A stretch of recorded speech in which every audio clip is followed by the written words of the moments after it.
Martin Luther king junior.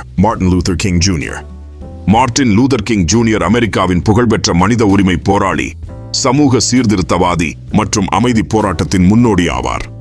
இனவெறி, அடிமைத்தனம் போன்ற சமூக அநீதிகளுக்கு எதிராக அகிம்சை வழியில் போராடியவர் என்பதாலேயே உலக வரலாற்றில் தனித்த இடம் பெற்றவர். இவர் 1929ஆம் ஆண்டு ஜனவரி 15 அன்று அமெரிக்காவின் ஜார்ஜியா மாநிலத்தில் உள்ள அட்லாண்டா நகரில் பிறந்தார். அவர் ஒரு கிறிஸ்தவ பாதிரியாரின் மகன். சிறு வயதிலிருந்தே சமத்துவம், நீதி, மனித மரியாதை போன்ற உயர்ந்த பண்புகள் அவரிடம் வளர்ந்தன. அவர் தத்துவம் மற்றும் தெய்வவியல் கல்வியில் சிறந்து விளங்கினார்.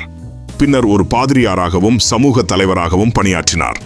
அமெரிக்காவில் கருப்பின மக்களுக்கு எதிரான இனவெறி, சம உரிமை மறுப்பு, கல்வி மற்றும் வேலை வாய்ப்புகளில் பாகுபாடு போன்றவை மிகுந்திருந்த காலத்தில் மார்ட்டின் லூதர் கிங் களத்தில் இறங்கினார். மகாத்மா காந்தியின் அகிம்சை கொள்கை அவருக்கு பெரும் ஊக்கமாக இருந்தது. 1963ஆம் ஆண்டு வாஷிங்டனில் நடைபெற்ற வரலாற்று சிறப்பு மிக்க பேரணியில் அவர் நிகழ்த்திய "ஐ ஹேவ் a ட்ரீம், எனக்கொரு கனவு" என்ற உரை உலகம் முழுவதும் புகழ் பெற்றது. ஒரு நாள் என் குழந்தைகள் அவர்களின் தோல் நிறத்தால் அல்ல, அவர்களின் பண்புகளால் மதிக்கப்படுவார்கள் என்ற அவரது கனவு மனித சமத்துவத்தின் அடையாளமாக மாறியது. 1964ஆம் ஆண்டு உலக அமைதிக்கும் மனித உரிமைக்கும் அவர் ஆற்றிய சேவையை பாராட்டி நோபல் அமைதி பரிசு வழங்கப்பட்டது. 1968ஆம் ஆண்டு ஏப்ரல் 4 அவர் கொலை செய்யப்பட்டார். அவரது மரணம் உலகமெங்கும் துயரத்தை ஏற்படுத்தினாலும் அவரது கொள்கைகள் இன்னும் உயிருடன் உள்ளன.